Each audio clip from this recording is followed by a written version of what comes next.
purihin si Yahweh. Ngalan niya ay purihin kayong mga lingkod niya. Kayong lahat na nasa banal ng templo, pumasok upang dooy mamamahalan sa banal na bahay ng Diyos. Si Yahweh ay papurihan pagkat siya ay mabuti. Ang tanda niya, kabaitan, ay mararapat ng pagpapuri. Yes, Lord! Hallelujah!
mga pagsamba at pagpuri namin sa iyo, mga pag-aawit na namin sa iyo, natanggap dyan sa kinaroroonan namin. Natanggap mo, Panginoon. At ito'y mamaling sa iyo sa harapan mo, Panginoon. Alam mo, Panginoon, ang halaga ng mga puso namin, Lord. Magmanifesto ka, Lord, sa mga buhay namin, Lord. Magmanifest ka, Lord, sa mga buhay namin, Lord. Hallelujah, Jesus. Hallelujah. Hallelujah. Hallelujah. Lahat ng mga papuri, pagsamba sa iyo lamang, Lord, at aming naalay. Lahat ng pag-aawitan namin, lahat, Lord, God, sa mga buhay namin, Lord, God. Ano man, nasa loobin namin, Lord, God. Ano man ang pinagdadaanan namin, Lord, God. Inaalay namin sa iyo ito, Panginoon, Lord. Hallelujah, Jesus. Hallelujah. Hallelujah. Praise you, Jesus. Lahat, Panginoon, lahat. Hindi kami magtitila, Lord God. Wala kami ititila, Lord God. Lahat isusuko namin sa iyo, Panginoon. Lahat isusuko namin sa iyo, Panginoon. Kaya, Lord, sa mga awas nito, Lord, magmanifest ka, Lord, sa bawat mga tao, Lord, na nandito, Panginoon. I-broken mo kami, Lord God. Pasagin mo, Lord God, ang meron sa amin, Panginoon. Tulungan mo kami sumuko sa iyo, Panginoon. Ibigay namin ang mga buhay namin sa iyo, Panginoon. Hallelujah, Jesus. Hallelujah, hallelujah, hallelujah. Hallelujah, Jesus. Hallelujah. Hallelujah, God, and it's your glory. Hallelujah, God, and it's your glory. Hallelujah, God, and it's your glory. Hallelujah. Holy Spirit. Holy Spirit, we worship you. We worship you. We worship you. We worship you. We worship you, Jesus. We worship you. Salamat, Lord. Thank you, Lord, na lahat, Lord, yan. Yung mga papuring pagsamba namin sa ulaman. Ang lahat ay magsasabi ng Amen.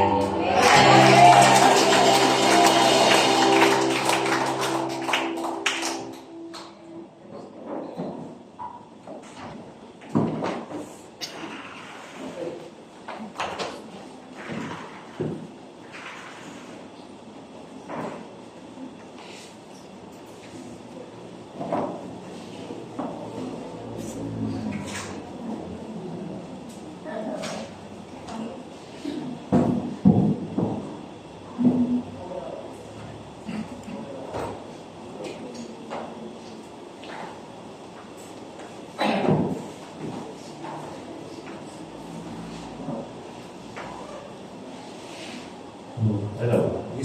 Testing mic. Good morning. Good morning. Isang pinagpalang umaga po sa ating lahat ng malamig ba panahon?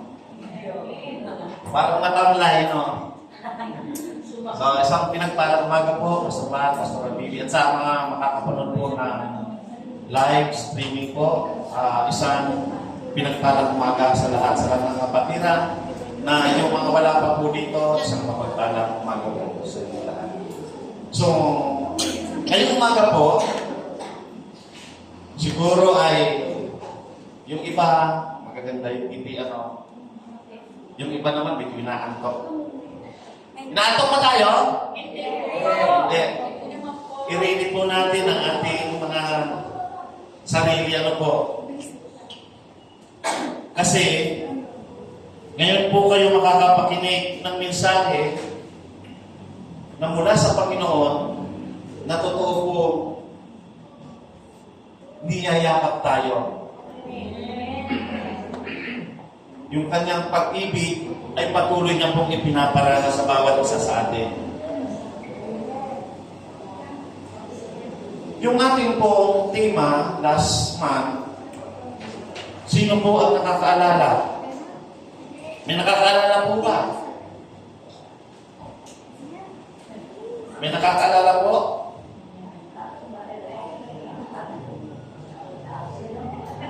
Wala na pa, kalimutan na. Yung ating pong tema last month ay victory begins in the mind. Paglalaban po labanan sa isipan natin. Ngayon po, ang ating tema po ay, yan po, love brings unity. Wow! Hindi naman po February ngayon. Hindi po December. Pero sa Panginoon, araw-araw ay pag-ibig. Tama po. At ang topic po natin ngayong umaga ay, pakilagay nga po. Ayan po ang ating topic. Ano po? Forgiveness, love, and action. Ngayon pa lamang po, sabihin ko po sa inyo, ihanda po ninyo ang sarili po nito dyan dahil medyo love po yan, no? Love in action. Medyo masakit po iyan. Sino dito yung mga nagmahal na hindi nasaktan? Meron? O kahit yung mga nag-asawa na? Yung nagmahal ka, pero nasasaktan ka. Ano po, pinagtagpo, hindi tinadhana. Pero may tinadhana naman, parang hindi naman yata gano'n. Siyempre, kailangan pagtagpuin para may tadhana. Ano po? Maaari po ba tayong tumayo? Basahin natin ng sabay-sabay po yan.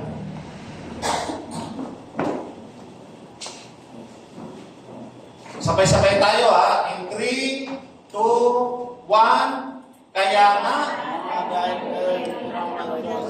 minamahal niya, pinili.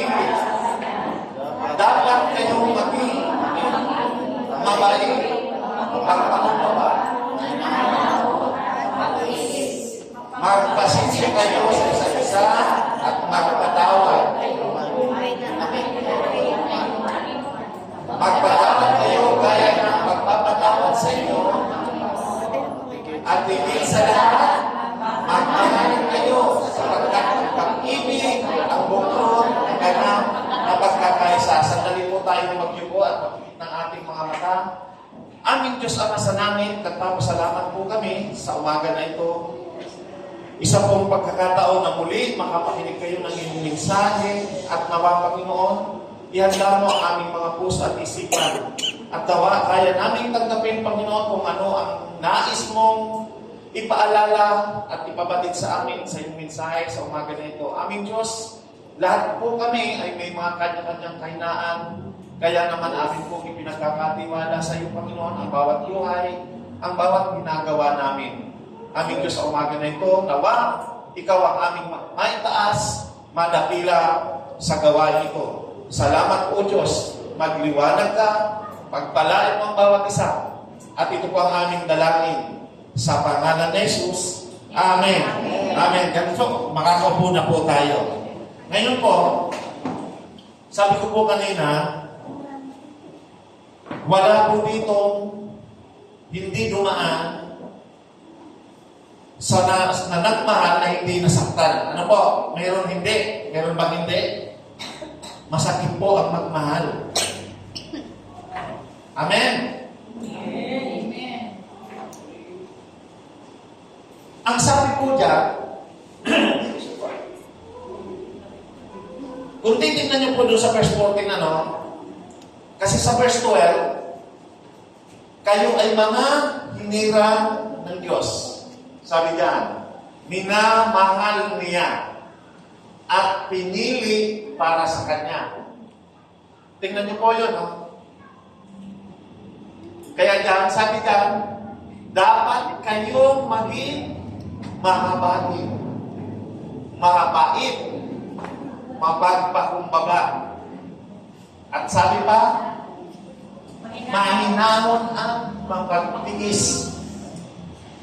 Sa isang verses po pa lang na yan, ipinapakita ng Diyos, ni Apostol Pablo, kung ano dapat ang pagkarakter ng isang tao pinili ng Diyos. Kasi sabi dyan, hinirang, pinili tayo. Kaya dapat, ang sabi dyan, hindi lang sa kayo pinili, minamahal niya. Papansin po natin yan. Kung tayo ang tinutukoy niya, makikita sa atin dyan yung pagiging mahabagin. mabait at mapagpakumbaba, mahinahon at mapagtiis. Bilang isang mga Kristiyano, ang tanong dito, no, tanongin natin ang bawat sarili natin. Ito ba ay nasa atin? Kaya kayo, inunahan mo na kayo, no? Iyan po ay medyo masakit po iyan na mensahe. Lalo kung hindi natin nagagawa at hindi tayo ang nire-represent niyan na pinili at pinira at minamahal ng Diyos. Kasi, nung tanggapin natin ang Panginoong Kristo sa ating buhay, ay totoo pong dapat magta-transform ang isang tao. At ano dapat ang makikita sa Kanya? Makikita po natin dyan yung mga karakter na dapat. At sabi sa verse 13, ano po? Magpasensya kayo sa isa't isa. Magpatawad kayo. Kaya kung kayo ay may hinanakit, kanino man, ang sabi dyan. At magpatawad kayo gaya ng pagpapatawad sa inyo ng Panginoon. Lahat po tayo, sabi ni Apostol Pablo sa Roman chapter 3 verse 23, ang lahat ng tao ay nagkasala. Hindi natin deserve. Pero isinakripisyo ang anak para lang tayo ay maligtas. Kaya yan ang paalala ko, kung tayo pinatawad ng Diyos, ganoon din tayo. Hindi ko sinasabing may mga away kayo o may mga nakakasama ng loob. Pero ito po ay isang mensahe ng pagpapaalala sa atin upang hindi na tayo umabot pa sa ganoong sitwasyon na kailangan pang mayroong pagpapatawad. Sa halip, sa araw-araw na buhay natin, ito ay maging maisapamuhay na natin. Na makita sa buhay natin si Kristo. Ito ang nire-represent natin kasi nung tinanggap natin si Kristo sa buhay natin, ang bitbit natin ay pangalan niya. Kaya nga ang tawag sa atin ay Kristiyano. Kristo. Nang tinanggap natin siya, naging Kristiyano tayo. Dahil tayo ay mananampalataya, tagasunod ni Kristo.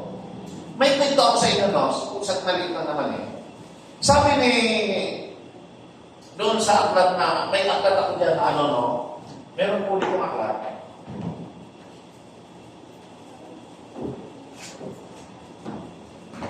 Ito po.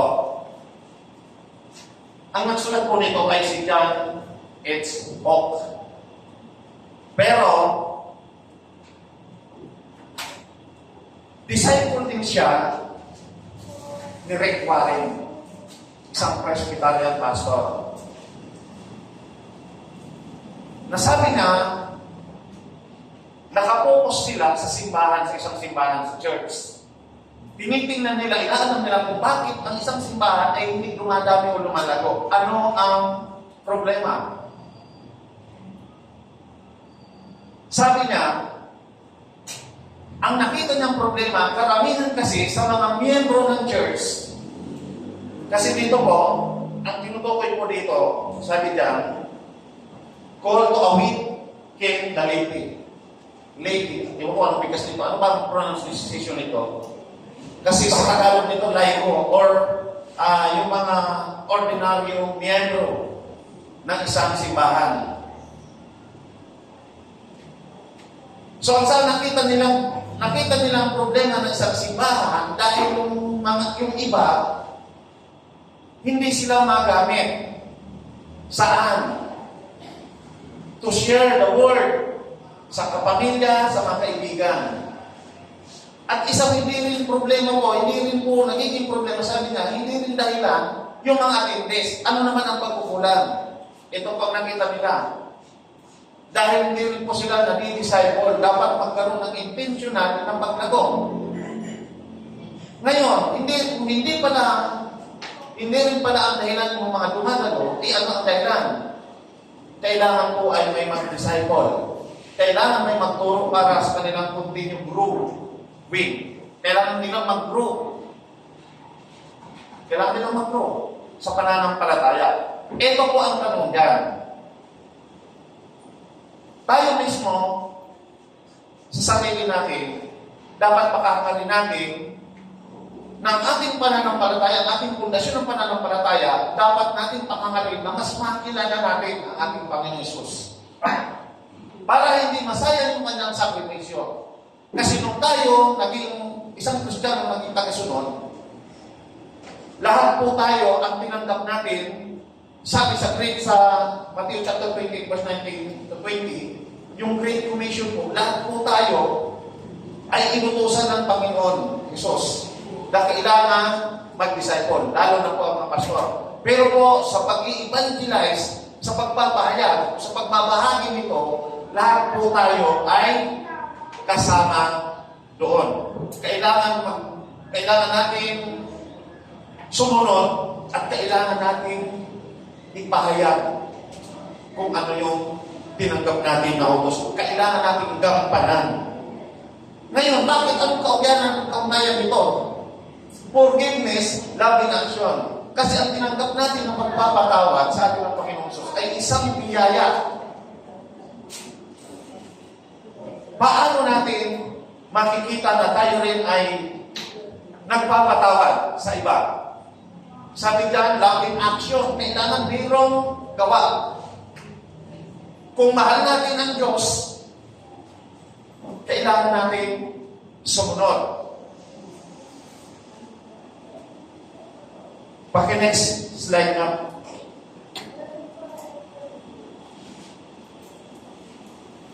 So, napaka-halaga ng ating participation ng bawat isa sa atin. Sa totoo lang,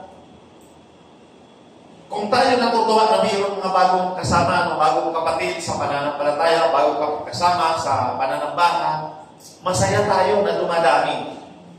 Mas higit na mas masaya ang mga anghel sa kalangitan, lalo na ang ating Panginoon. Kasi may mga nadadagdag na naliligtas. At yun po ang purpose kung bakit may tinanggap tayo.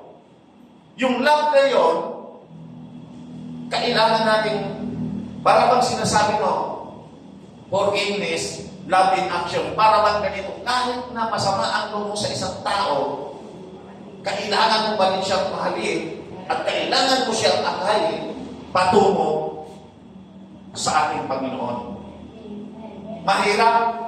Mahirap po iyon. Kasi pero hindi ginagawang maganda sa iyo.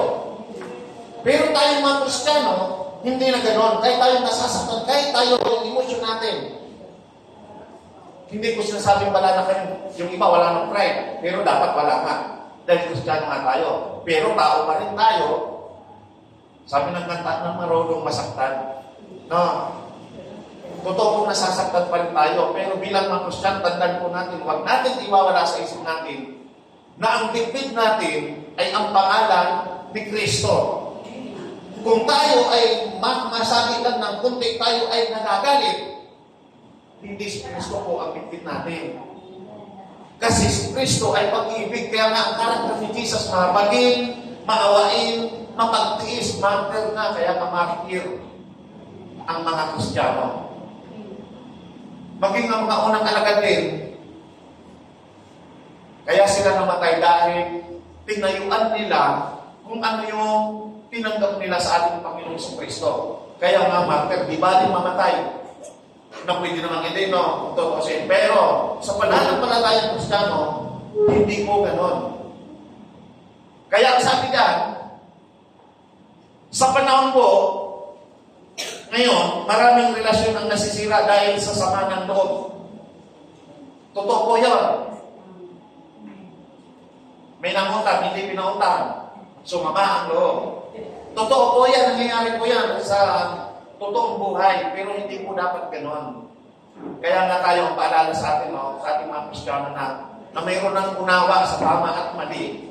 Bago tayo lumapit, pray muna tayo kay Lord. Lord, kanino ba? Sino ba? So kapag binigay, pag sa kapatid ka ng hiram, sa kapatiran, kailangan balikan nyo. Kasi sa halip, baka sa halip na dumami tayo, baka lalo tayong magkawatak-watak. Bakit? Pag siningil, nagalit. Ito po ay paalala, hindi ko kayo pinagagalitan. Paalala ko po ito kasi marami po nangyaring ganyan sa ibang simbahan. Totoo po yan. Nung hindi na kabayad na yan, hindi na siya nagsimba. So, hindi naging mabuti yung pagpapawiran mo. So, maging maingat po tayo sa mga bagay-bagay. Ito po ay paalala lang po ng Panginoon. Biblical po yun. Sa Biblia, sinasabi, pag ikaw nang pautang, o ikaw nang mas maganda pa yung ikaw ay tumulong. Walang halagang pinag-uusapan doon. Maliit o malaki, basta tumulong ka, magpapal sa puso mo. Ang sabi po ng Biblia, ang Diyos ang nagkakautang sa iyo. Amen. Ang Diyos ang magbabayad sa iyo kasi nagbigay ka. Pero kung nagpautang ka ngayon, dahil malaki, nakasingil ka, mamalo mo dahil wala ng pambayad, o kaya nahiya na, wala rin, hindi rin po. Maraming bagay po ang paalala nito sa atin. Hindi lamang po sa utang. Maging sa atin kung paano natin tinatrato ang ating mga kapatid. Hindi lamang po sa kapatid sa pananampalataya, kapatid sa pamilya talaga, yung literal. Marami po, kaibigan. Kailangan po natin maging aware pagdating doon. Lalo na tayo yung mga Kristiyano. Sa totoo lang, kami ni Sister Tess, pag may nangutang sa amin, hindi namin pinapautang. Wala kang pera. Hindi, noon meron. Ngayon lang naman. Pero kung alam naman natin, kung talagang balik kayo na nanapayron mo, at bumalik na ba, hayaan mo na. So may mga pagkakataon na ganoon. Pero hindi ibig sabihin noon na kailangan dati yun. Tandaan natin, tayo rin minsan may kasalanan. Wala pa akong inaano sa inyo na sa part ng pagmumutang o yung pagtulong, kundi kung ano ang nasa puso natin na maluwag sa atin, gawin natin na may pag-ibig. Kasi yun yung karakter na itinuturo dyan ni Apostol Pablo. Tingnan niyo po dito, kasi minsan sa sama ng loob, mag-asawa nga, nagkautangan, nagkairaman, nagkasama, naghiwalay. Aba, meron po. Dahil sila may kanya-kanyang pera na hindi naman po dapat ganun ang prinsipyo ng salita ng Panginoon. Kasi ang mag-asawa, isa lang sila. Ang pera ni lalaki, pera ni babae. So, isa lang yan. Pero pag may kanya-kanya na kayo, parang nag-uumpis na kayo mag-separate, naglalagay kayo na kayo ng wall. So, hindi po magiging maganda ang ganoon. Ang sabi dyan, sa panahon ngayon, maraming relasyon ang nasisira. Oy, mga kabataan na, wala mo na mag-boyfriend. Kasi sinasabi ko na sa inyo, ang pagmamahal ay nakakasakit. Lalo na pag iniwan. Kasi yung mga nanay dito, yung mga may asawa na dito, dumaan na yan sa mga yan. Ako nga rin noon Nung napastid ako, di ba masakit? Pwedeng umaray, pwedeng umiyak. Huwag mo nang ipakita kasi nakakaya yun. Napastid, Lahat po tayo dumadaan, kaya yung love, sa po, mayroong sakit po na maririnig tayo pagdating sa ganyan. Sino ba ang hindi? Sa mga nagmahal na dito, sa mga nagmahal, pangiti-ngiti kayo, kayo mga dalaga dyan, si Pilan. Di ba? Totoo pong masakit po yan. Pero, pagdating po sa Panginoon, lagi po tayo niyayakap yan. Maaaring may sakit, pero meron siyang lesson na itinuturo sa atin. Maging aware tayo. O sa mga dalaga, may ituturo ako, mga dalaga Ang sabi po ng Biblia sa Proverbs, lahat daw ng kayamanan, ari-arihan, bahay, lupa, kotse, namamana sa magulang. Pero dapat, yung may bahay, yung asawa, ay dapat regalo ng Diyos.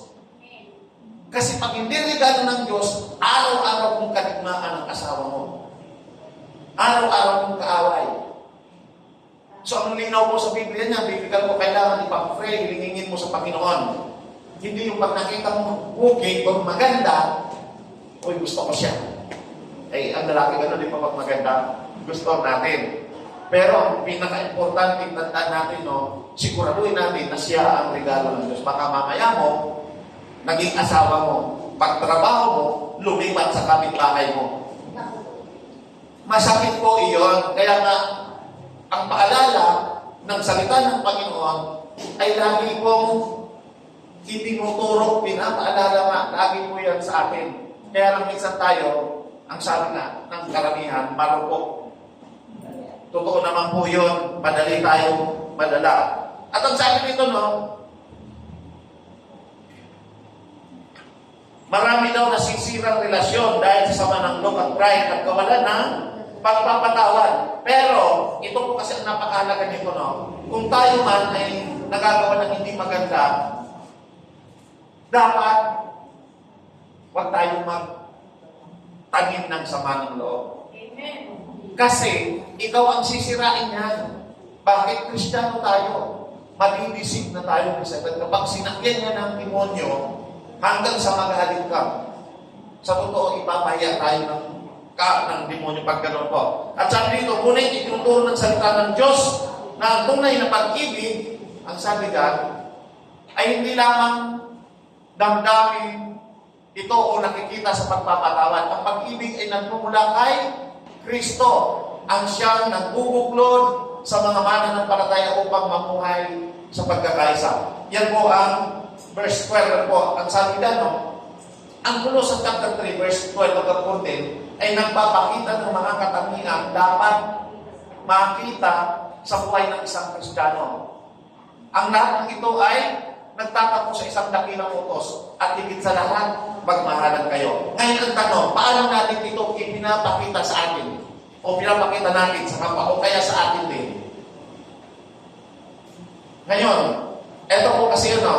Tayo dito, may mga mahal sa buhay tayo, kapamilya, na hindi natin kasama dito. Tama? Hindi lahat ng pamilya ay kasama natin. Ngayon, paano natin sila itinatrato? Bilang isang Kristiyano tayo. Sa totoo lang, tinitingala tayo nila. Ang kanilang pagtingin ay mataas sa mga Kristiyano. Meron namang hindi. So, both sides, meron pong mga kritiko. Kaya maging maingat po tayo sa paglakad natin. Dapat po, ganyan po ang makita sa isang tunay na Kristiyano. Nagpapakita po yan ng katangian ng bawat isa. Kaya titignan natin, ang una dyan, next, ayan, magpatawad gaya ng pagpapatawad ni Kristo. Kaya ba natin yan? Baka naman kunting ano lang, nagagalit na tayo. At bawal na rin po ang bully, yung nambubuli. Ang sabi po ng Colossians chapter 3 verse 13, magpasensya kayo sa isa't isa at magpatawad kayo. Kung may nanakit kayo kanino man, magpatawad kayo gaya ng papatawad sa inyo ng Panginoon. At ang sabi dyan, hindi tayo pinatawad ng Diyos dahil karapat-dapat tayo, kundi dahil sa Kanyang biyaya o awa. Iyon po ang dahilan, sa totoo lang hindi natin deserve patawarin. Dahil lang ng tao ay na tayo nagkakasala. Pero, dahil po sa biyaya at habag ng Diyos sa atin, kaya tayo nandito ngayon. Amen? Amen. Ang sabi, magpatawad gaya ng pagpapatawad ni Kristo. Paki-next po. Tingnan po natin. Sabi dyan, magpasensyahan sa isa't isa. Alam niyo ibig sabihin ng magpasensyahan sa bawat isa? Walang taong perfecto. Amen. Magkakaroon ng hindi pagkakaunawan. Ngunit, ang tunay na Kristiyano ay natututong magtiis, umunawa at magmahal. Yung word po na umunawa. Halimbawa po, sa isang pamilya na lang, hindi dito no, sa isang pamilya, hindi pare-parehas ang pag-uugali. Minsan ang magulang nahihirapan din yung i-cater. Pero ang magulang, ang advantage po niya, dahil ang magulang, kilala niya ang bawat isa. Kaya nahahandil niya pa rin. Pero kapag sa isang iglesia ganito, sa atin, mahirap pong i-cater po yan. Dahil ang bawat isa, iba-iba ang karakter, iba-iba ang prinsipyo, pananaw niya. Iba-iba ang gusto, iba-iba rin ang antas po ng kanilang kaisipan. So mahirap po, iba-iba. Pero pagdating po dyan, ang paalala po dyan, kung isa kang Kristiyano, dapat ang isang Kristiyano natututong magtiis. Oo, nakapit ka lang ng konti, no? Napag nakapit ka lang ng hindi maganda, nakaisip ka ng bumanti, bawian ko kaya ito. Ang Kristiyano po hindi. Kailangan mayroong pag-unawa at pagmamahal. Kailangan po iyan ang makikita sa atin. Magpatawad kahit mahirap. Mahirap magpatawad na. Isa po yan sa testimony ko po. Pinakamahirap kong gawin yan. ang pagpapatawad ay hindi nangangahulugang tama ang ginawa ng nagkasala. Ibig sabihin, isinusuko natin sa Diyos ang ating galit at paghihiganti. Kapag hindi tayo nagpapatawad, tayo rin ang nagiging bihag ng kapaitan. Ang dali ng salita dyan, no? Nilagay ko kapaitan. Bakit? Habang kinikintin natin yun, tayo po ay nalulubog sa kasalanan. Bakit? May posibilidad po na dumating ang time na bigla ka na lang sumanggulat sa galit. Pero kung ipaubaya mo sa Panginoon, Lord, bahala ka na. Sa totoo lang, ang sabi ng Biblia, yung mga anak ng Diyos, mga lingkod ng Diyos, siya ang bahala. Ang laban natin, laban niya. Tandaan natin, sabi po sa aklat ng mga awit, don't touch the anointed one. Ano po ang ibig sabihin nun? Hindi lamang po mga pastor yon. Kapag nangananampalataya na malapit ang puso sa Panginoon, huwag kakantin ng mga kung sino-sino lang. Kasi mayroon po yan parusa. Napakahirap po noon. Ang Diyos po ang nagpaparusa sa mga ganon. At ang sabi pa, anong sabi dyan? Tumingin sa halimbawa ni Kristo. Ang sabi dyan, pinatawad tayo ni Jesus kahit hindi natin ito. Kahit hindi tayo karapat-dapat. Kung gaano kalaki ang kanyang awa sa atin, ganun din dapat ang ipakita natin sa iba. Ang ating pagpapatawad ay bunga ng kapatawaran tinanggap natin mula sa Kanya. Sa totoo lang, ano pong isipin, no? Kung tayo, hindi natin minsan nagagawa yung mga bagay-bagay. Pero, at totoo, tayo bilang mga tao, nagagalit tayo. Dahil hindi mo siya, hindi mo tayo mga robot. Tama. Pero ito po ay paalala sa atin na kailangan hindi tayo umabot sa pagkakataon na tayo ay magtatanim na ng hinanakit o sama ng loob. Kasi yun po ay hindi magiging maganda para sa atin. Ito po yung hamon sa ating sarili. Tayo mismo sa sarili natin. Halimbawa ako sa sarili ko. Kung meron man akong, pakinext yan, kung meron man akong tao o tao na mayroong nagawa sa akin na hindi maganda, lagi ko na lang pinagpe-pray sa Lord. Lord, i-bless mo siya. Anong dapat i-bless sa kanya? Na malambot, maging malambot ang kanyang heart, na maging maunawain siya, na maging mapagpatawad siya. Ipag-pray natin, yan ang hamon natin. Kung mayroon man tao sa buhay mo na hindi mo pa napapatawad, ibigay mo lang sa Panginoon.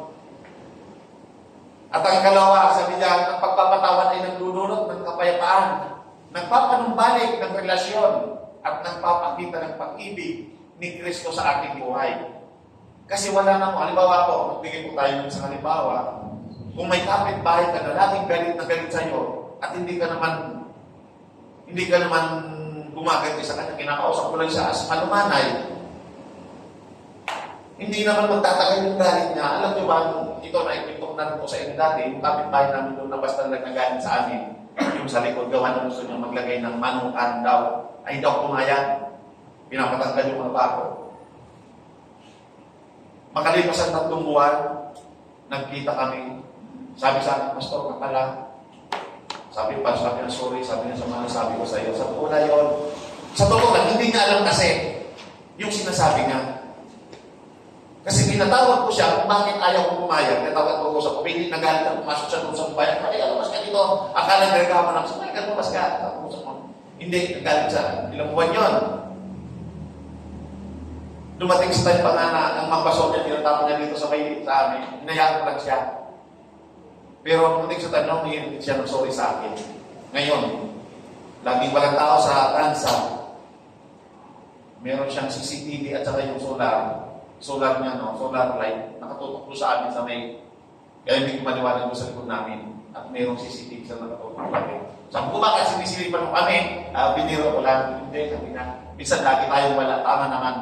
Kasi pira niya na makita roon. So, iyon ang isa sa mga bagay na nais natin makita, no? Kasi yung galit ng tao, kapag inandiyan mo rin siya ng galit, asahan mo na, magtitipmaan na kayo ng araw-araw.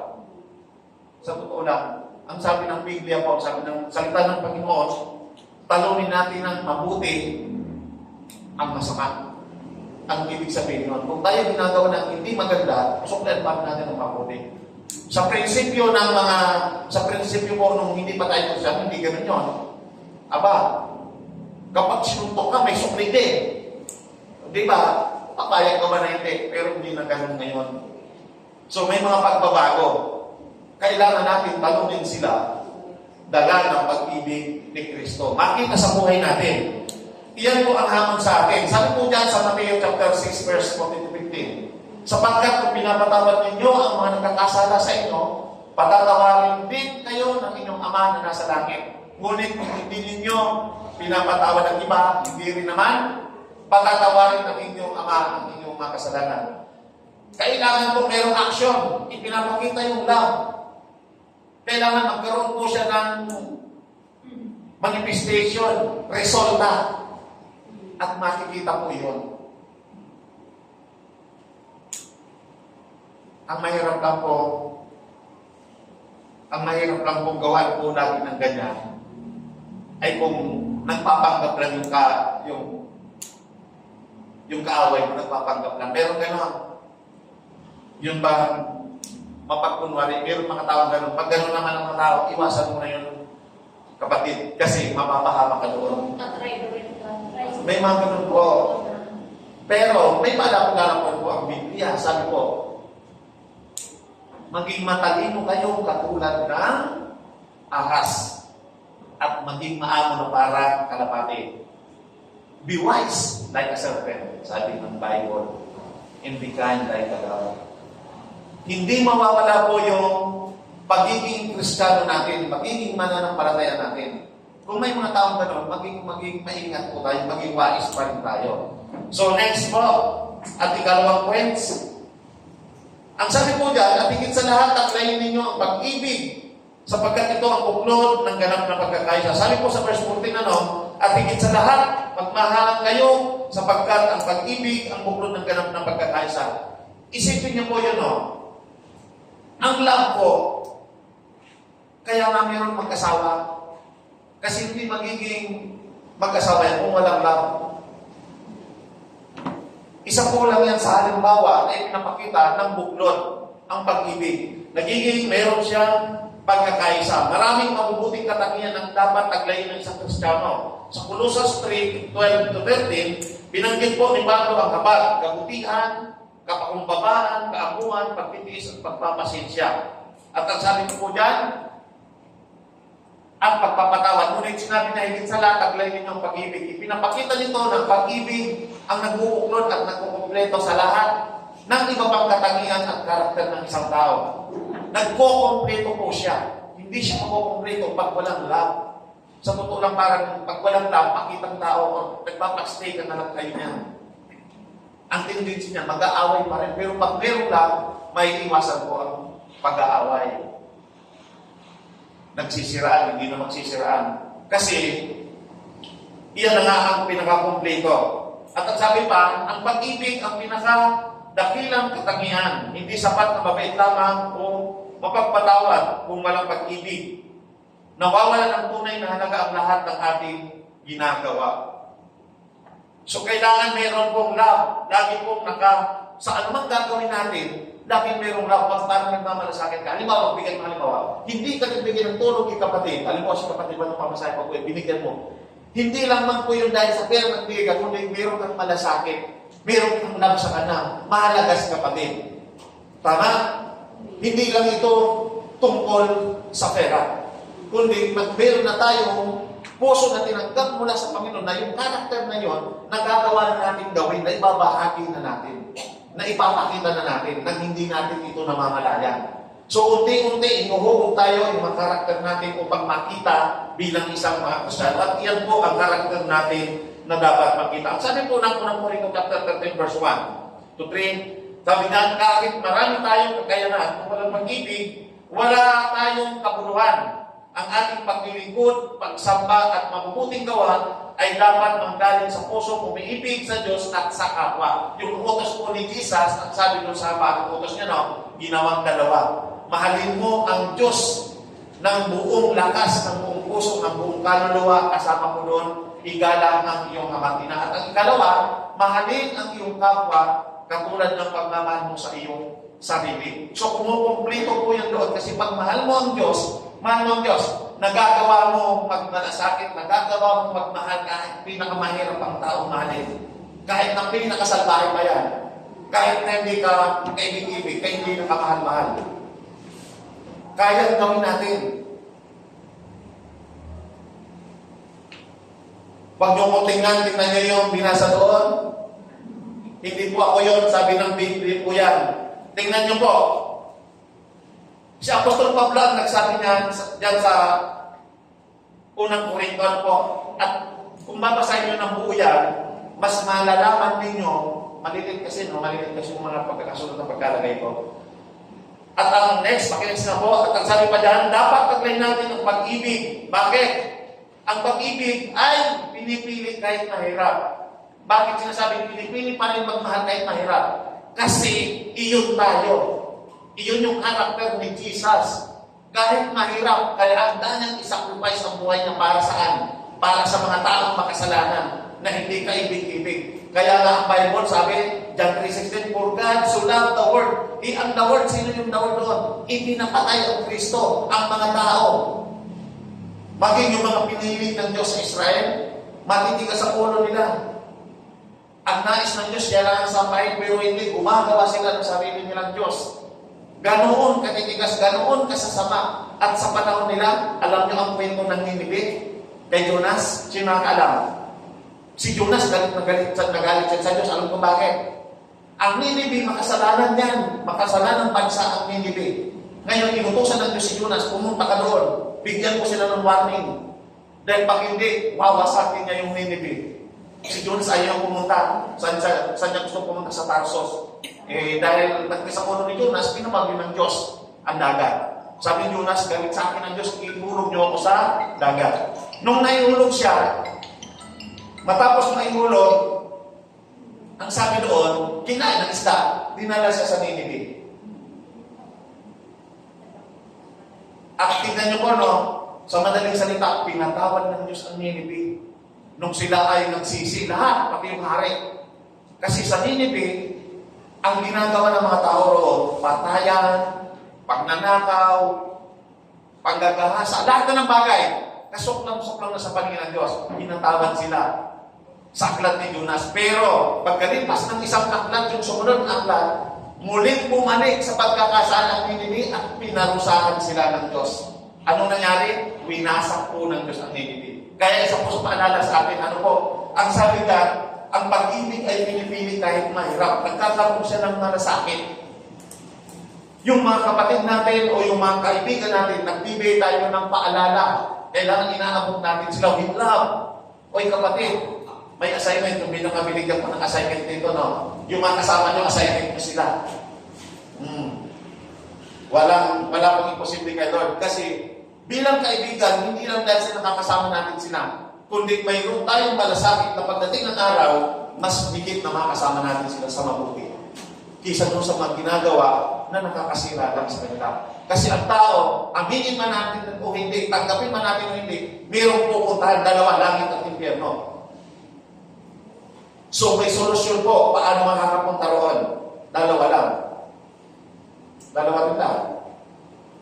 Yung ayaw sumampalataya, may pupunta. Yung sasampalataya at susunod sa Panginoon, ay meron din pupunta. At ang sabi niya, ang pag-ibig ay nagpapakumbaba. Huwag natin tingnan kung sino ang nasa harapan natin, ang nakasama natin, ang kalagayan ng estado sa buhay. Kundi ang tingnan natin yung sarili natin kung paano tayo, paano natin sila ina-approach, paano natin sila pinakausap at tinatrato. Tayo na mismo, hindi sila. Bilang mga Kristiyano, tayo ang magbibigay kung ano dapat ang ituring nila sa atin. At ang ikatong sabi na, ang pag-ibig ay marunong magtiis. Pag ikaw ay may pag-ibig, natututo tayong magtiis. At ang ikaapat, pag mayroon kang pag-ibig na nagagawa mong magsakripisyo. Handang magsakripisyo kahit mahirap. Kapag may pag-ibig, nagagawa natin, may panalangin ang mga tao sa tingin natin, minsan ay hindi naging mabuti sa atin. Kaya natin abutin o alagaan kahit mahirap. Iyon po ang pinakamahirap na parte sa atin bilang mga Kristiyano. Tingnan niyo po, no? Kindness, kabutihan, maging mabuti tayo sa iba. Prayer, babasahin ko po ang 2 Peter po na yan. Chapter 1 verse 5, mababasa niyo po dyan. Ipinapanalangin nila. Ito, kailangan ipanalangin yung mga nagagalit, yung mga nagkakagiging kaaway. Humility, mapagpakumbaba. 1 Peter chapter 5 verse 5, mababasa po natin yan. Meekness, pagiging maamo. Sa Luke chapter 6 verse 29. Basta may love sa atin kapag center ng buhay natin si Jesus dahil siya ay pag-ibig, yung mga yan, nagagawa natin lahat. Long suffering, na pagtitiisan natin. Hindi ko na po nilagay dyan yung mga verse, pero yung mga verses lang, nilagay ko po dyan. Kung may notes kayo, tingnan nyo po. Forbearance, mapagparaya. Sabi po ng Ephesians chapter 4 verse 2 hanggang 6 to 9. Tingnan nyo po, forgiveness, nagpapatawad. Sa Marcos 11:25 at Ephesians, lahat po ng bagay na kinakailangan ng ating matutunan at maging tayo ay maging karakter natin dahil sa pagmamahal natin sa Diyos, dahil yun ang utos niya, iyan po lahat ay isang pagpapaalala na kailangan taglayin natin. Iyan dapat tayo. Next po, ayan, malapit na tayo. At ang ikatlo po, ang pag-ibig ang nagbubuklod sa pagkakaisa. Bakit?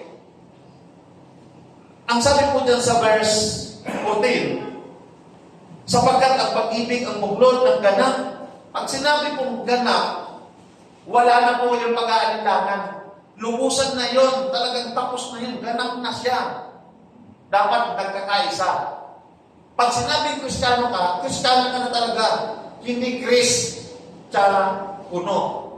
Hindi Kristiyano talaga, hindi Kristiyano kuno.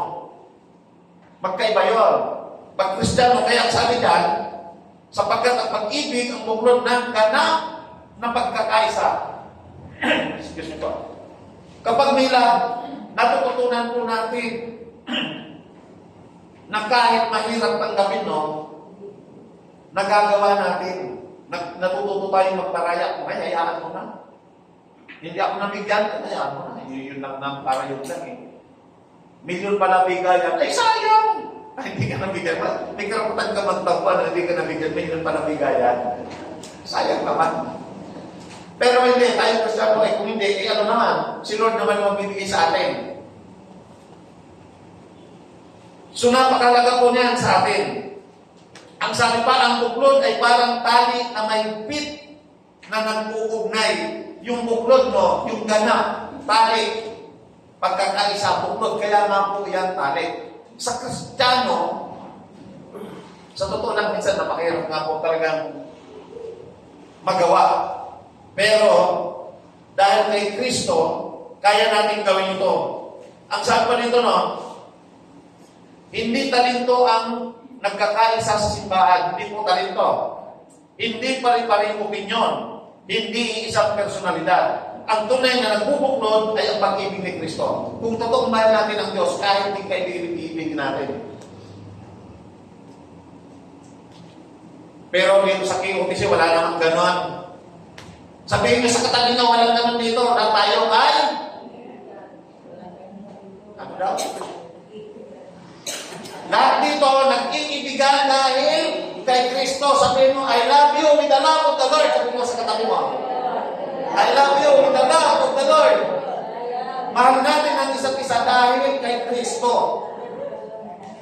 Kapatid natin ang bawat isa dito sa spiritual. Hindi man tayo magkakapatid sa physical, sa spiritual po.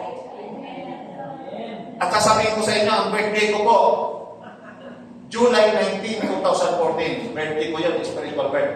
Yun yung panahon na ako ay sumunod sa water baptism. Kaya ipinaalala ko sa inyo, nung kayo binautismuhan, ang spiritual birth nyo kung kailan yung tinanggap at nabautismuhan. Doon pa lang kayo na born again. Doon pa lang kayo nagkaroon ng connection at kaugnayan sa Panginoon. Lahat tayo mayroong birthday. Physical, tama, kapanganakan. Pero ang ating spiritual birth, yun ang mas pinakamahalagang dapat na siniselebrate natin. Ipagpasalamat natin sa Panginoon kasi binigyan niya tayo ng pagkakataon na makilala siya. At ang sabi pa dito, ang pag-ibig ang nagbubuklod ng iglesia. Hoy, hindi ito, hindi ibang siya sabi ko.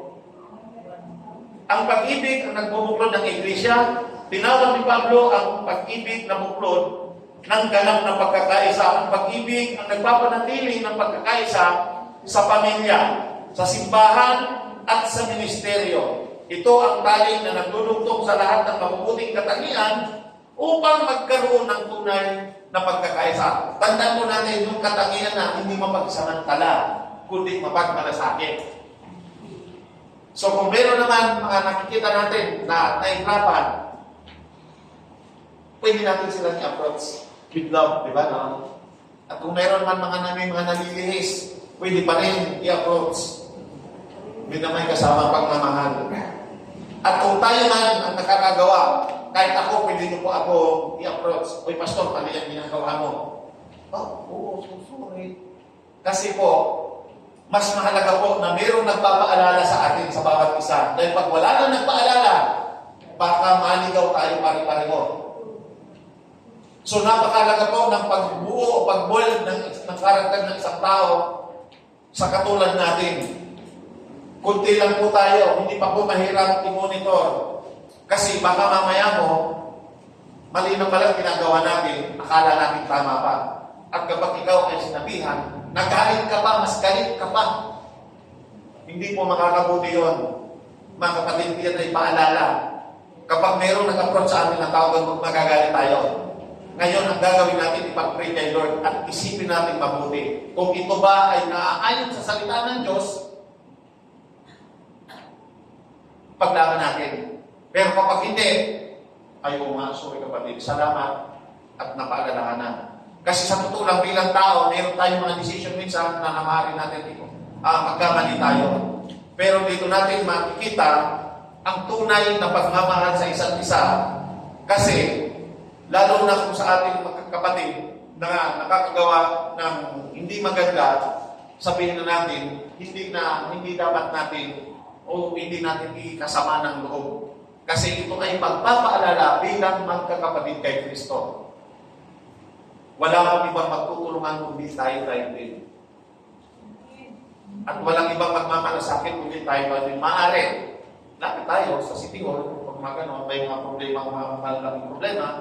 Pero tandaan natin ang pinaka-importante sa atin na kung ang ating nilalakaran ay naka-align pa ito sa nais ng Diyos, ipagpatuloy po natin. Pero pag hindi, mag-isip po tayo. Lagi po natin titingnan ang salita ng Panginoon. Ang sabi dito, sabi dyan, ito ang tali na nagdudugtong sa lahat ng mabubuting katangian upang magkaroon ng tunay na pagkakaisa. Kasi ang bawat isa, kung may napansin sa atin, tayo po ay magkakapansinan niya. At kung magkakasama tayo lahat, nakikita natin kung ano ginagawa natin. Pwede tayong magpaalalahanan para ito ay tali na nagdudugtong para sa tunay na pagkakaisa at pagmamahalan.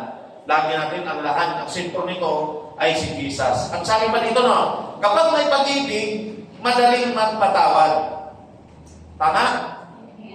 Kasi may mga tao po na mahirap magpatawad. At ang sabi pa dyan, madaling umunawa sa kalagayan pinagdadaanan ng iba. Iyon po ang puso ni Kristo. Maawain, mahabagin, mapagpatawad. Sabi dito ang sabi dyan, may pagkakaisa. Unity, pag may pag-ibig, lagi mong nagkakaisa. May kapayapaan. Ang sabi, may pagtutulungan. Lumalakas ang patutuo ng Diyos. Kapag po yan ang ating mga nasa ating, pakinext po. Ayan po. Kapag yan po ang naging sentro po ng ating kaisipan, magiging ng ating buhay, ay totoo pong nagiging malakas ang patutuo ng isang iglesia. Testimony. Kahit hindi ka mag-share na yan mga nandiyan, mga magkakapatid na yan ay mga Kristiyano yan. napakabubuti nila. Hindi sila nagkakagulo. Kung mga nagkagulo man noon, sa panahon natin, wala na. Amen. Dapat ganun tayo, sunod na tayo. Ang ating kaisipan dapat nakapokus na sa ating Panginoon. Hindi na dapat tayo nakatingin sa ating mga kapatid. Pag may mga kapatid na umangat sa buhay, thank you Lord kasi na-bless na siya. Yung sa akin, hihintayin ko rin. Kasi hindi po sabay-sabay ang pagbibigay ng blessing ng Diyos. Ang pinakailangan, maging ready tayo kasi baka mamaya mo ibibigay sa atin ang biyaya ng Diyos. At pag hindi tayo marunong umawak nito, pag-manage, baka tayo ay naligaw. Baka naging priority na natin yung blessings na galing sa Diyos. Hindi na natin ang priority yung pinagmulan ng resources na kung saan ang galing yung blessings. Madalas ganon. Kaya mag-ingat tayo sa mga ganon mga kapatid. At sabi ka, yung hamon at paalala sa atin, tanungin natin ang ating mga sarili, handa ba akong magpatawad tulad ni Kristo? Nakikita ba ang pag-ibig ni Kristo sa ating mga salita at kilos? Ako ba ay nagdadala ng pagkakaisa o pagkakahati-hati? Ang sabi po ng unang Timoteo chapter 6 verse 11, ngunit ikaw, na lingkod ng Diyos, umiwas ka sa mga bagay na ito. Ano yon? Umiwas daw sa mga bagay na gano'n. Ang paalala ni Timoteo, umiwas sa mga bagay katulad po ng pagkakahati-hati. Katulad po ng mga nakakasira. Umiwas sa mga gano'n. At ang sabi, sikapin mo mamuhay ng matuwid. Baka Diyos, may pananampalataya, pag-ibig, pagtitiis at kahinahunan. Ito po, bakit nasa ulang kahinahunan? Maliit siya. Dapat ang isang tao, lagi siyang kalmado. Lagi siyang mahinahon. Halimbawa, mayroong agresibo o kayo man sa pag-uusap, handa ka munang makinig. Hindi yung pag nakapilit, hindi pala yung dapat willing tayo makinig muna bago tayo mag-react. Kasi hindi pa nagkukwento ng kabuuan, nag-react ka na, hindi nagkamali. May mga pagkakataon pong nangyayari yan sa atin. Pero yan po ay paalala ng salita ng Diyos. Sabi ni Timoteo. Kaya dapat yan, bakit na sa huli ang kinakaunan, dapat yan ay ating maging ugali o maging karakter na natin. Maging mahinahon tayo. Dito, mayroong napakahinahon dito sa atin. Dito, mayroon po dito napakahinahon magsalita. Alam naman sino? Hindi ko kilala. Good morning po. Napakamahinahon niya talaga pag nagsasalita. Kilala niyo siya. Napakamahinahon. Next po. Ayan po. Ang pag-ibig ay dapat isa buhay. Ang pag-ibig ay hindi lamang salita, kundi gawa. Kaya nga, ang sabi kanina, love in action. Kailangan mong iparamdam. Salamat sa inyo mga kapatid. Ang tunay na Kristiyano ay nakikilala hindi lamang sa kanyang kaalaman sa Biblia, kundi sa kanyang pag-ibig. Ano yung pag-ibig? Pag may action. Kailangan po natin itong iparamdam. Kailangan itong makita sa atin. Ngayon, kung hinihigman mo yung kapatid mo, hindi lang ba matatawag yun? Meron para talagang ganun talaga siya, no? Meron mga tao introvert. Alam mo introvert? Hindi siya nagsasalita. At hindi rin palahimik. Hindi rin palahimik. Seryosong tao. Alam ko bakit? Ang gusto niyo mang-usapan yung mga malalalim na usapan. Alam niyo kung ano yun? Sa psychological term, may mga tao ng ganoon. So, hindi natin sila masisisi kasi ganoon talaga sila. Pero sa loob nila, ang ano nila, gusto lang nila ng tahimik na buhay. Ibig sabihin, hindi rin sila nagkikismis. Hindi siya palang kwento. Ang tanging susi, sabi dyan, at higit sa lahat, magmahalan kayo sapagkat ang pag-ibig, ang buklod, ang ganap, na pagkakaisa. Tingnan niyo po, no? Maging mabuti kayo halimbawa katulad ni Kristo. Hindi ko na rin po ilagay dyan kasi napakahaba po yan. Kaya yun, pwede niyong basahin kung bakit iyan dapat ang maging tayo. Maging mabuti kayong halimbawa katulad ni Kristo. Dapat tayo, si Kristo, kung ano ang ginawa niya, dapat dahil yun ang bitbit natin, yun ang tinanggap natin, at siya ngayon ang naghahari sa buhay natin, iyan ang dapat maging makita at maging halimbawa sa buhay natin.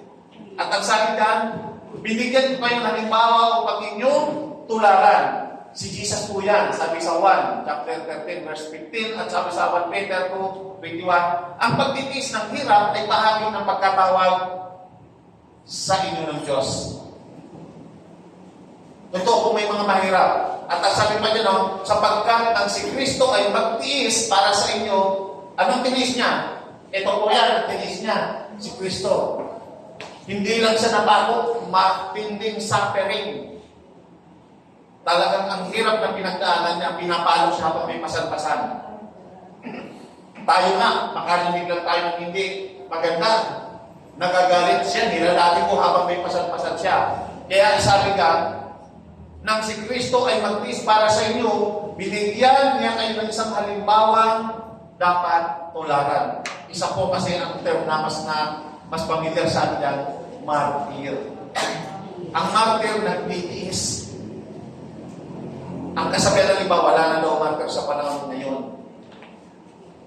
Yung mga hindi Kristiyano. Pero pag Kristiyano ka, nagagawa natin yan. Bakit? Kasi dahil yan sa pag-ibig natin kay Kristo. Next, pag-next nga po. Oy, wala na. Diyan po tayo magtatapos.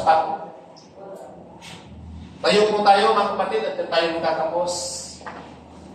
So, to God be the glory. God bless po. At nawa, ang mensahe po ng pag-ibig ngayon ay tunay po na maipakita bilang mga Kristiyano at mga kapatid kay Kristo. Ang isang simbahan po ay sa iglesia, hindi po makakagalaw kung hindi po tayo magtutulungan, kung hindi po tayo magkakaisa, nabigbit o nangunguna o sentro ang ating Panginoong Hesus. Napakalaga po sa buhay natin na kailangan makita sa atin. Sige po, awit po tayo ng isang awitin. Thank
natin, Panginoon, nagkakaisa upang lalo, Panginoon, na makita ang kabutihan at ang liwanag ng buhay namin. Aming Diyos, maging patotoo ang iglesia nito na sa kabila, Panginoon, ang mga pagdaanan, nananatili, Panginoon, dahil Ikaw ang nanguna. Ikaw, Panginoon, ang tumatay at sumasama sa pagdating sa aming Panginoon. Salamat o Diyos sa umaga nito, Panginoon. Ang bawat isa sa amin, tunay nga, Panginoon, na mapaalalahan na kung ano ang kalagahan at kung ano ang maging karakter namin at kung paano, Panginoon, lalakaran namin ito. Ang mga kainahan namin, O Diyos, isinusuko namin sa iyo. Hindi namin kayang labanan, kaya lagi namin, Panginoon, hindi natulungan mo kami. Pagtagumpayin mo kami, Panginoon, at patuloy, O Diyos, na kami ay magkaroon ng tapang upang ikaw ay aming ayang ipakilala, hindi lamang sa aming mga kaibigan para sa buhay, higit lalo, Panginoon, sa aming komunidad. Gamitin mo ang bawat isa sa amin. Hallelujah. Salamat. Salamat, O Diyos. At nawa, sa umaga na ito, ikaw ang aming nakakila at nataas. Ikaw ang aming naparmana. Salamat po. Salamat, Panginoon. Itinatas ka namin, dinadakila sa pangalan ni Jesus. Sa pangalan ni Jesus. Amen.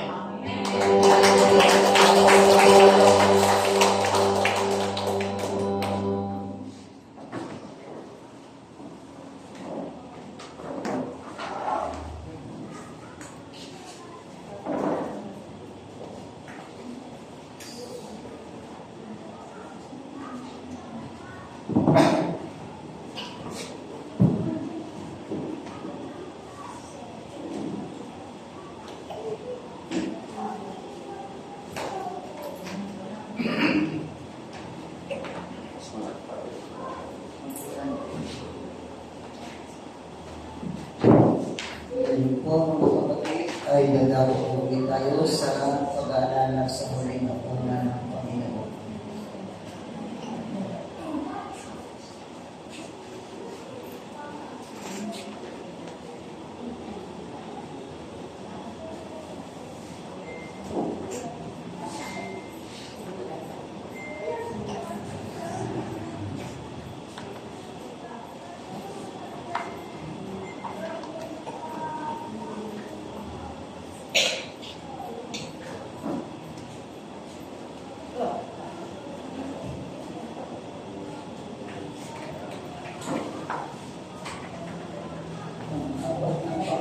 Isang daigdig na pagpapahayag ng mga tayo ng Panginoon ang kasama ng buong pagparito.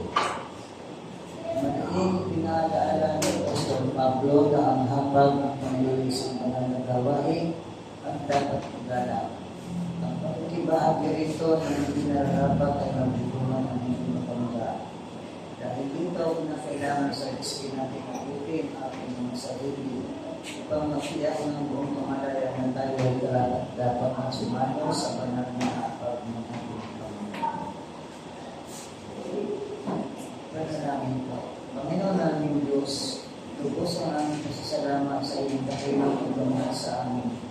Pagdamat kami po ay yung ikarapat dapat sa iyo, minarapat mo pa rin kami maging mga anak mo sa pamamagitan ng pagkamatay ni Jesus sa krus ng Kalbaryo para sa ipagpapatawad ng aming mga kasalanan.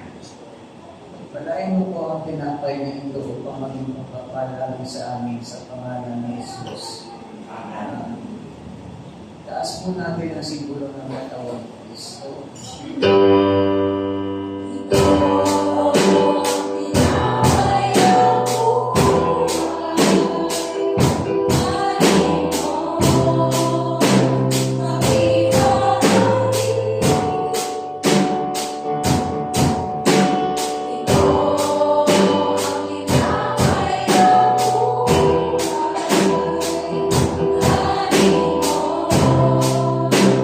Happy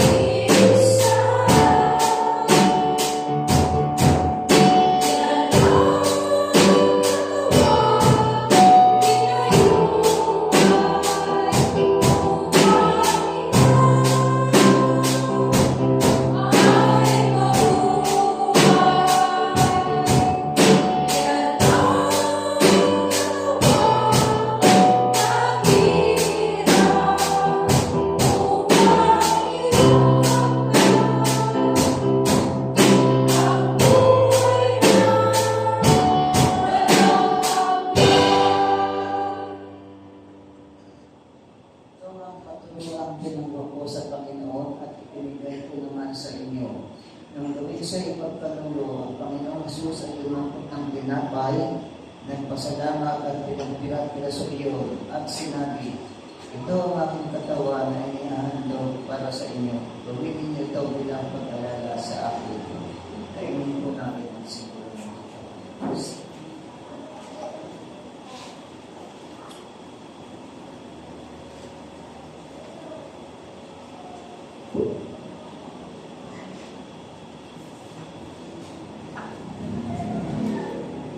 Taas po ang upa.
Tapos magkapunan, magput din siya ng kupa at sinabi, ang kupang ito ay ang bagong tipan ng Diyos na pinagtibay ng aking dugo. Tuwing iinumin ninyo ito, gawin ninyo bilang pag-alala sa akin. Sapagkat tuwing kakain kayo ng tinapay at iinom sa kupang ito, pinapaayag ninyo ang mga tayo ng Panginoon hanggang sa kanyang muling pagparito. Inumin po natin ang siguro ng Diyos.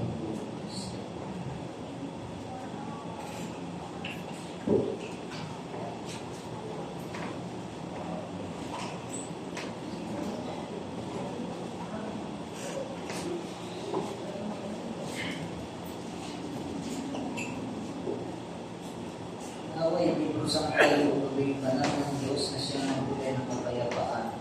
Naway panatilihin ng walang kapintasan ang buhay ng katauhan, ng Espiritu kaluluwa na sa pagparito ng ating Panginoon Hesus Kristo. Amen.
bibigay natin sa ating Panginoon doon sa Malakias 5:10, sabi ng Panginoon, dalhin ninyo ang buong bukong ibibigay niyo sa tahanan ng Panginoon.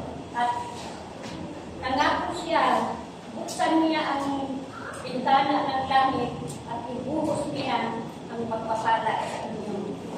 Dapat tayong sumunod, ito'y na may paralan sa gawain ng Panginoon at sa ating lahat ng gagamitin. At siya na ang magpalit sa ating kabawas. Tayo'y manalangin. Salamat Lord sa iyong salita at sa pagbibigay Panginoon. Ikaw na ang magpalit. Palain mo ang bawat isa na magbibigay. Salamat Panginoon at palit ang papuri at pagpasalamat ng araw ng Jesus.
Salamat Lord sa bawat isa na nagbigay Lord. Salamat ikaw na ang magpapapala. Lalo na sa mga trabaho Lord. Sa mga kumpanya Lord. Sa mga trabaho ng mga anak mo Panginoon. Pagpalain mo ng Panginoon. At ang bawat isa Panginoon. Pipiliw. Lord ipa Panginoon. Pagbabalik mo sa kanila Panginoon. Salamat Panginoon. Kung wala ka, wala kang kayo. Ikaw na ang magbalik sa lahat ng panahon Panginoon. Salamat at ibalik mo lahat ng papuri at pagpasalamat. Nalala ng Panginoon. Amen. Amen. Amen.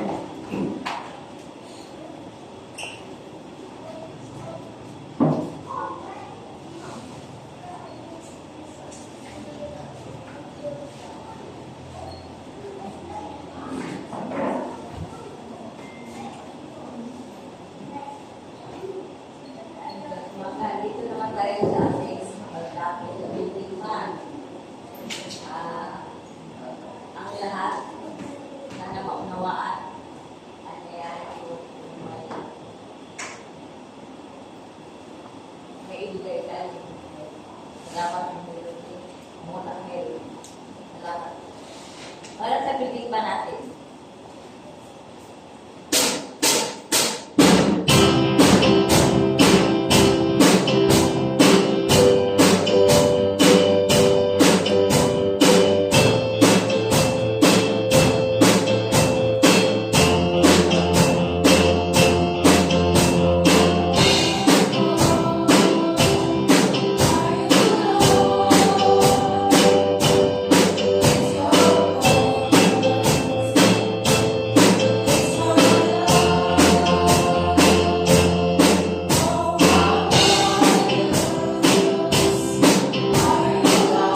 Amen. Di lang nahangad, Lord, sa ilan lang, kundi kami lahat, wini-wish namin na ibigay mo sa amin, na gusto namin ang kinig, isang building na panghawakan namin lahat ang iyong pangako. Yes. Kung kami mga anak, may taos pusong humingi para sa building fund, para sa aming lahat na pag-iipunan, para doon kami manambahan, magkakaisang manambahan, manalangin, lahat-lahat at magkagawin bilang nandilingkod. Nawa, Lord, na hinahangad namin lahat na ang building, pagkaisahan namin sa bahay. Nawa, Lord, itong binibigay ng iyong mga kanakan, hindi lang magiging ilan-ilan lang, kundi lumalago, lumalaki, para yung hinahanap naming building, iyong mabigay. Hinihingi din namin, Lord, ang maraming paraan para maabot namin hinahanap naming building. Hinihingi namin sa iyo, Lord. Wala kaming tigil sa paghingi sa iyo. Kasi alam namin na iyong ibibigay ito. Hindi para sa isa o dalawa. Kundi kaming lahat. Kaming lahat ng amin. Kaya ang lahat ng papuri ibibigay namin, ibalik sa iyo ang papasalamat. In Jesus' name, Amen.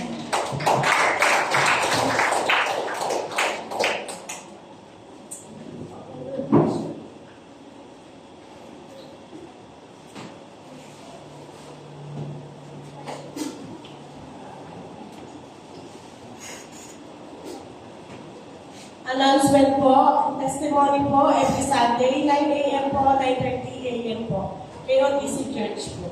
Youth Bible Study po, every Saturday, 4 p.m. po, onwards po, KOTC Church pa rin po. Praise and Worship po, Bible Study, alternate, every Wednesday po, 6 p.m., 7:30 p.m. po. This coming Wednesday po, Bible Study po tayo. Dito po sa KOTC po. Nanay Julie's Bible Study po, Nanay Julie's House po, sa Sunnydale po, every Thursday po, 3 p.m. onwards po. Bible Study po, Thursday, the next day, every after praise and worship only sa Roma Compound po. Pag praise and worship po tayo, inapukasan po, may Bible Study po tayo sa Roma Compound po. Sa lahat po, wag mo na po maalis ang men's, may meeting din po, ganoon na rin po sa women's po, meron po tayong meeting. Maraming salamat po.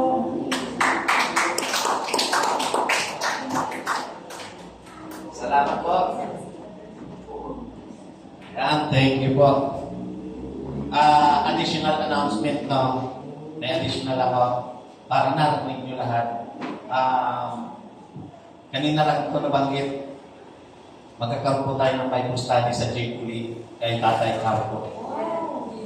Magbubukas po tayo ng Bible study ng mga nagtawain.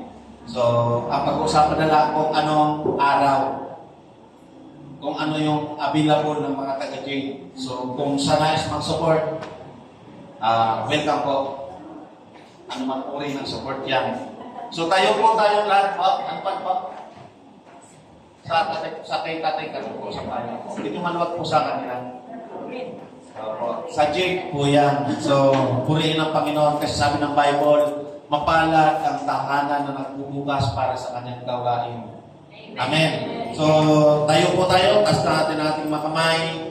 Sumainyo nawa ang kagandahang loob ng Panginoon sa Kristo, ang pag-ibig ng Diyos at ang pagkikisama ng Santong Espiritu. Nawali handa kayo ng Diyos ng kapayapaan sa bawat mabuting gawa upang gawin ninyo ang kanyang kalooban. Nawa, gawin niya sa atin ang kalugod sa kanyang paningin sa pamamagitan ni Jesucristo sa kanyang kalwalatian magpakailanman. Amen. Amen.